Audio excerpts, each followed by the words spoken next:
After 12 weeks of anticipation, we have finally reached the halfway mark of the 2022 Overwatch League season. And what better way to celebrate than with what could be the most epic tournament of the year? Midseason Madness is going to give us our first look at interregional play, and I couldn't be more excited. The hype is real, which gets us into today's video. Let's build upon that hype with a little preview of what's to come, plus some terrible predictions. But unlike the kickoff clash, I'm gonna try and do things a bit differently. Just to avoid totally wasting my time, as well as yours, I'm not going into heavy detail with my preds after the first round. I learned my lesson from the kickoff clash. Instead, I'm gonna just try and breeze through the bracket and give you my winner by the end of the video. Sound good? Alright, cool. Let's talk about the games, baby! And first up, we've got a very intriguing rematch between the Atlanta Reign and the London Spitfire. The last time these two played, Atlanta were left stunned. And with how London has performed recently,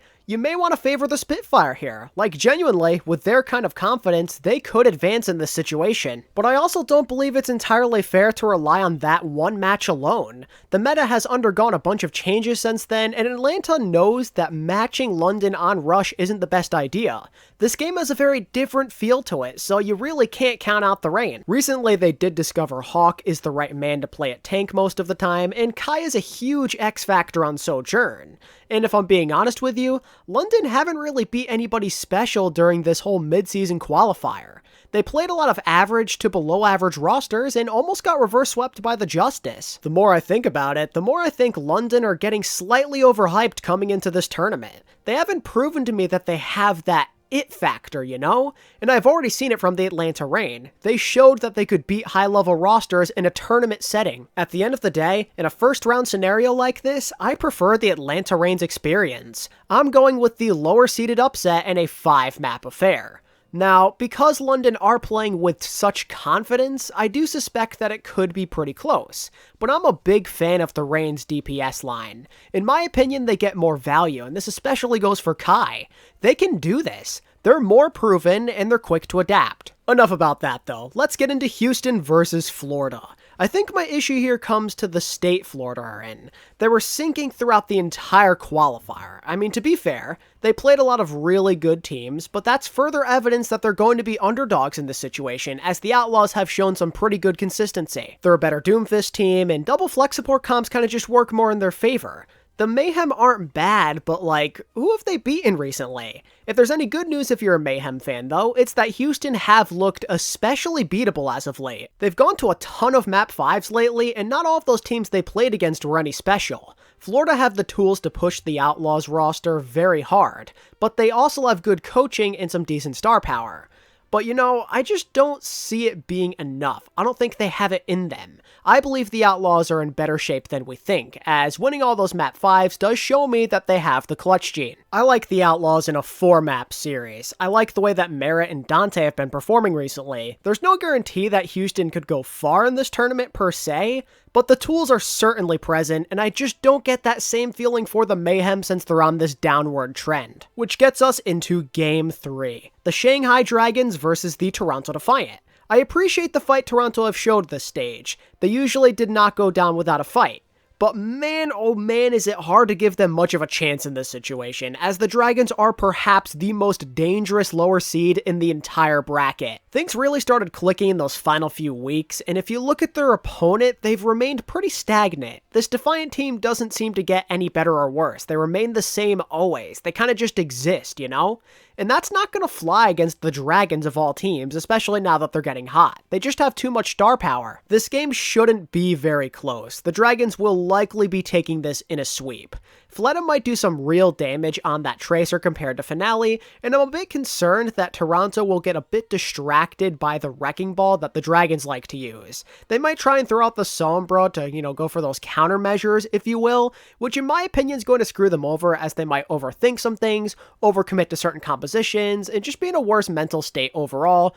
So in my opinion, the Dragons are better prepared. That's about it in regards to that one though, so let's finish off Monday with the Fusion and Spark game. After finding out that some of the Fusion's players have come down with COVID, there's a good chance they're not going to be totally ready for this one. The Spark are a rival team who usually play them pretty tough. If you're not 100%, then it could end up being problematic. However, part of me feels like this is the exact kind of situation where Philly end up winning. The Fusion tends to play better when people begin to doubt them, and this gives off that kind of vibe. They're a low seed, they have COVID, and they've been inconsistent all year. These are the games the Fusion have a tendency to win. The Spark have been the more consistent team this year, I mean that much is obvious, but the Fusion have the higher peaks. They're also leading the season series currently if you count the kickoff Clash tournament, and they might be slightly more favorable on things like support and tank. So my pick is going to be, with hesitance by the way, a 3-2 in favor of the Fusion. The odds are stacked against them, but they've got the dog in them, and I mean beating Seoul just a couple of weeks ago had to have done loads for their confidence, and if Fury can get it going on the Sigma, I have a lot of confidence the Fusion can pull away. So yeah, those are the matches we know about, so now we're gonna just breeze through the rest of the video hopefully for the sake of not totally wasting everyone's time.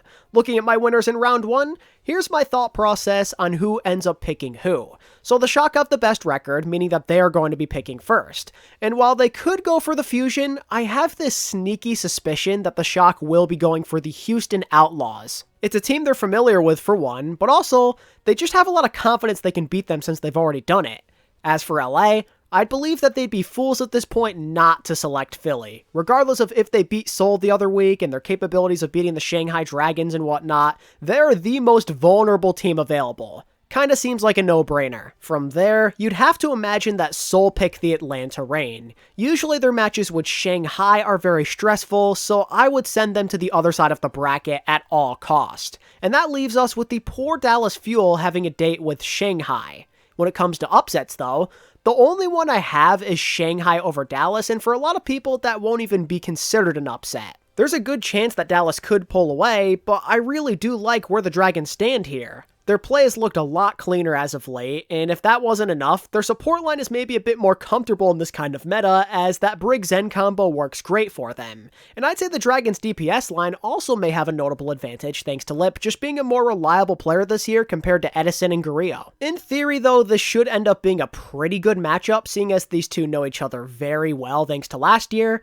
But when it comes down to it, the Dragons are maybe a slightly more appealing option to me since they're in the better place, so I have confidence that they do get the job done. If you're wondering what's up with the other score lines, it's not for anything specific. San Fran have Houston's number, LA are more consistent than Philly, and Seoul have been a top 2 or 3 team in the league, so I don't see them choking against Atlanta. Simple as that. Where things start to get crazy though is the first round of losers. Yeah.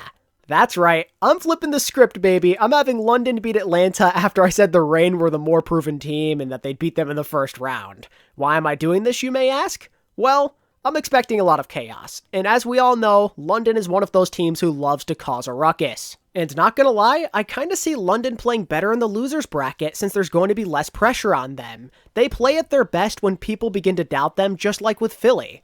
Transitioning to the other notable pick'em in this round, you'll see that I have the Fusion somehow barely scraping by Toronto.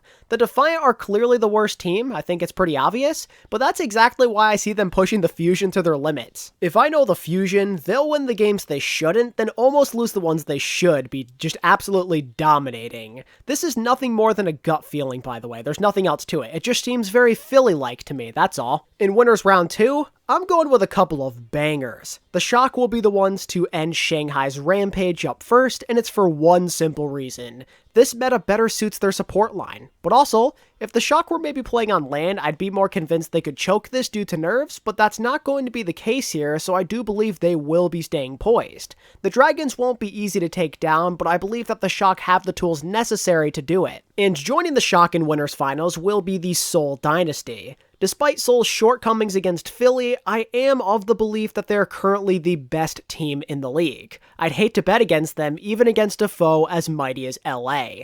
Seoul are honestly a really good matchup for these guys, but when I seriously think about it, their DPS line, at least to me, is slightly better, and I'll take Smurf over Reiner just because Smurf is so much more proven at this level and he's been so consistent this year. This game could go either way, no doubt about it, but I really do love the vibe of this Seoul team, so they're gonna press onward. And going into round 2 of losers, there's going to be a lot more stupidity going on, simply because, why not? The most London and Philly thing ever would be for the Spitfire to somehow pull off a win here. They really shouldn't, but again, that's exactly why I'm picking them, you know? Expect the unexpected. If you get it right, you look like a genius, and if you get it wrong, well, who cares? Everybody thought you were going to. You can't lose. I can't say the same for Houston fans, though. Sorry guys, you've been really good this stage, but I don't see a world where Dallas get knocked out this early. Looking into Friday, I am confidently going to be sticking with the Seoul Dynasty. The Shock are nice in this meta, and I'm curious to see how their young guys do against the Dynasty vets,